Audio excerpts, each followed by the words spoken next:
تدرس الدين لنشرها، هل يجوز أخذ المال لذلك؟ أخذ الأجرة؟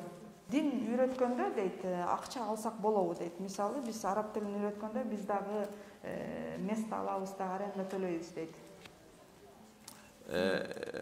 الفتوى منذ أكثر من 1000 سنة على جواز أخذ الأجرة على تعليم القرآن وعلى الإمامة وعلى تعليم الدين، لأن من يعلمون القرآن ويعلمون الدين عندهم حياتهم وعندهم أسرهم ويحتاجون إلى العيش كباقي الناس، وبالتالي يستحق أن يكون لهم أجرة في تعليمهم.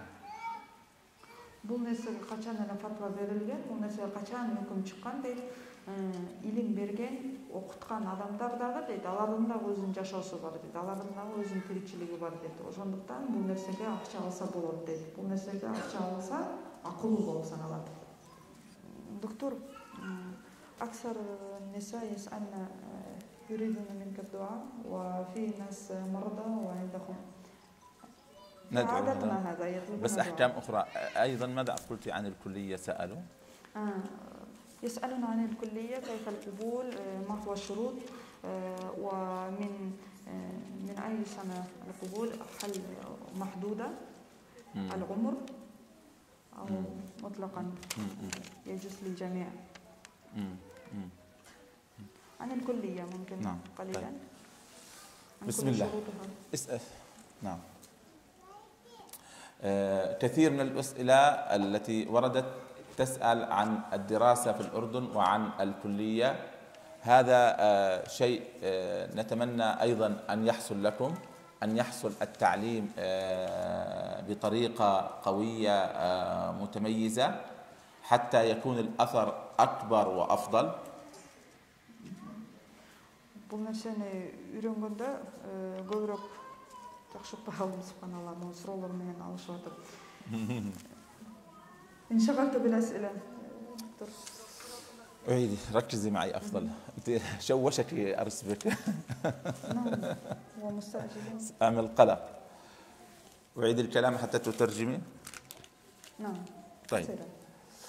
أقول ورد عدة أسئلة في السؤال عن الدراسة في الأردن وعن الدراسة في الكلية، وهذا شيء مهم جدا، لأننا نريد من النساء أن يتعلمن العلم الشرعي بطريقة قوية متميزة جدا حتى يقدرن على التعليم ويكون لهن التأثير الكبير، لأن أكثر المسؤولية في التعليم على النساء. Университетте окуу жөнүндө биздин университеттин шарттары жөнүндө келген суроолорду айта турган болсок, бул аябай көңүл бура турган нерсе дейт. Себеби аялдар жакшы окуш керек жана аялдар динди жакшы жеткиргенге силерде чоң мүмкүнчүлүк жана чоң жоопкерчилик бар дейт. الحمد لله الكلية عندنا في الأردن هي أفضل مكان في تعليم المذهب الحنفي في العالم في هذا الزمان. هي تجمع ما بين المنهج القديم والطريقة المعاصرة. Окуу туурасында айта турган болсок, Иордания мамлекетинде жайлашкан фикх ханафи факультети эң күчтүү факультеттерден болуп саналат. Ханафи мазхабын окуткан алам боюнча бизде эң мыкты деңгээлде окутат. وفيها طلاب من 45 دولة في العالم. Ал жакта 45 мамлекеттен келген студенттер бар.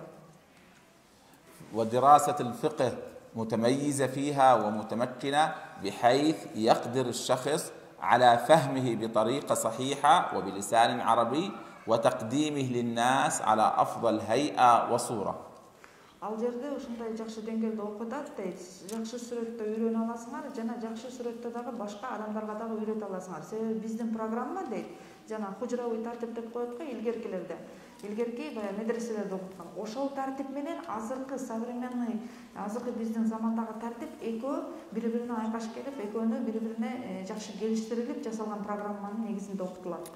نجد في الأردن نساء أو طالبات كثيرات يأتين من ماليزيا، من أندونيسيا، من تركيا، مجموعات مع بعضهن البعض يتعلمن ويبقين إلى سنوات.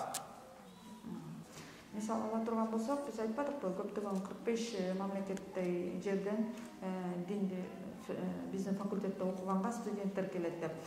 Малайзиядан келген кыздар көп келишет дейт. Жамаат болуп келишет, анан бир канча жылга чейин ошол жерде бизде отуруп окушат дейт. والحمد لله في الأردن يوجد أمن كبير جدا، لا أحد يتعرض لهن، ويدرسن ويتعلمن على أفضل صورة ويرجعن إلى بلادهن، وقد حملنا علما وتربية كبيرة ممكن أن ينفعنا بها بلادهم. Жакшы окуп алсаңар болот дейт. Бизде эмне коркунуч жок дейт. Бизде мына безопасный дейт.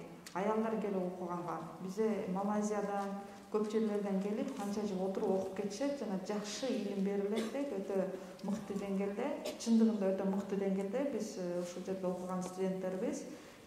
Ошол жерден алган илими башка жерге салыштырмалуу, башка жерде да окуп келгенден кийин өтө бир башкача өзгөчөлөнөт. Үйрөнүп, туура программаны бизде үйрөтөт дейт. Кийин ошо туура программаны өзүңөрдүн дагы жерлериңерге жеткирип келсеңер болот. Эң негизгиси бизде эмне дейт? Коркунуч жок дейт. Биздин мамлекетте дейт, аябай мындай спокойно дейт. Аялдарга баягы тийишип мындай бир нерселер жок дейт да, тынч. لذلك نحب أن نرى من القرغيزيات عالمات كبيرات قد تعلمنا عندنا في الأردن، كما نرى هذه الأيام أن كثير من الطلبة من قرغيزستان أصبح عندهم علم كبير. Биз силерди ошо кыргызстандык айымдарды өзүбүздүн университетте, өзүбүздүн факультетте көрүүнү каалайбыз. Кандай эле бизде азыркы мезгилде мыкты студенттер бар дейт Кыргызстандан. Ошол сыяктуу дагы силерди дагы биздин факультеттен көргүбүз келет. والشرط في التعليم فقط أن يكون الشخص عنده شهادة ثانوية عامة ولا يخص عمرا دون عمر. Эң негизги шарт бул эмне 11-класстын аттестаты болуш керек.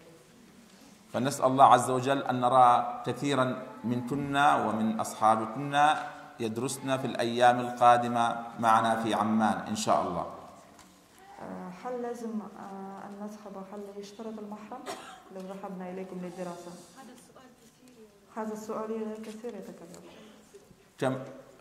كما قلت لكم قبل قليل، يوجد عندنا من تركيا، من أندونيسيا، من ماليزيا نساء يأتين مع بعضهن البعض، فالطريق آمن والمكان الذي يذهبن إليه آمن، وهن نساء مؤتمنات، وبالتالي يفتى بجواز أن يأتين ويتعلمن إن كن بهذا الوصف ولو لم يكن معهن محرم. Biz biraz murun ayткандай эле бизде коркунуч жок. Бизде аябай мамлекет спокойный, тыштан келгендерге мамилеси аябай жакшы дейт. Ошондуктан эгерде бизде Туркиядан жана Малайзиядан жамаат кыздар болуп келип окушат дейт. Эгерде ошол сыяктуу шартта, мисалы 5-6-7-8 кыз болуп чогулуп, ошондой жамаат болуп келип окуй турган болсоңор, эгерде махрамыңар жок болгон болсо дагы болот дейт.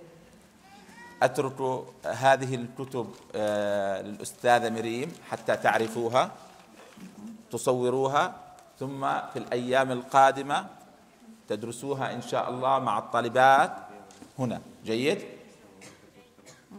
خلاص انسي سؤال. هذا السؤال مهم ممكن؟ سمعتي ماذا قلت؟ دعك من السؤال. هذا السؤال ممكن؟ مريم دقيقة. قلت أترك هذه الكتب ها هنا من أجل أن ينظرن الطالبات لها ويتعلمنها منكن ثم يعلمنها مع أحكام الحيض. Ушул эки китепти ошол жерге калтырам, карап көрсөңөр болот дейт. Анан ушул эки китепти дейт бизден сабак алсын деп жатат да силерде. Бизден сабак алсын дейт. Анан кийин алгандан кийин бул уже сабак берген сөздөргө жүктөп койду. Беребиз иншалла. Ушул сабакты бизден алгандан кийин, анан кийин айланаңарда болгон аялдарга дагы ушул сабакты үйрөткүлө дейт. Ушуга кошумча айыз маселеси дагы. Айыз истихаза маселесин дагы. طيب السؤال ما هو؟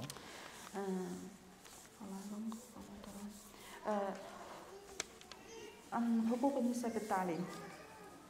مثلا في أفغانستان يمنعون النساء من الدراسة. السؤال ما هو يعني؟ السؤال مثلا في أفغانستان يمنعون النساء من العلم، هل حق لنا أن ندرس أن نطلب العلم؟ يعني إذا فهمت أنا السؤال يعني عن حق المرأة في التعليم، المرأة لا تختلف في حقها في التعليم عن الرجل، وكما قلنا أنه أكثر الدعاة والذي يعلم الدين في هذا الزمن هو النساء، وبالتالي يلزم عليهن أن يتعلمن، لكن عليهن أن يتعلمن ما ينفعهن في الدنيا والآخرة. فبعض التخصصات مثلا لا تناسب المرأة، فالأولى الابتعاد والترك. أما التخصصات التي تناسب المرأة عليها أن تتعلمها، وأما في التعليم الشرعي فعليها أن تحرص حرصا كبيرا أن تتعلم لتكون مثل الرجل أو أفضل. Бұл жерде сұрау келген екен, шариатта аялдардың оқуға қанша илимде, мысалы Афганистанда аялдарды оқуға тыйым салат деп.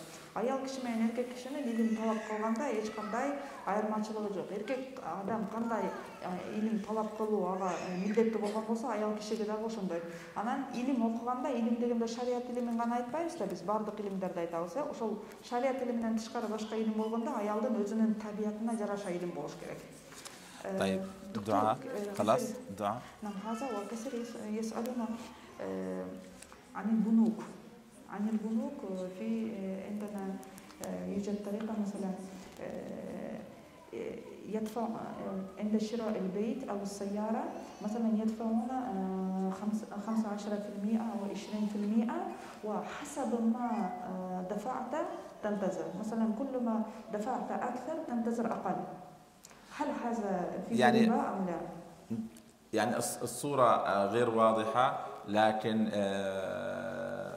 هناك طرق شرعية متعددة للشراء من البنوك، لكن نريد من هذا البنك أو الجهة التي تعطي المال لها فتوى من العلماء أن الطريقة التي تتبعها في دفع المال للناس هي شرعية.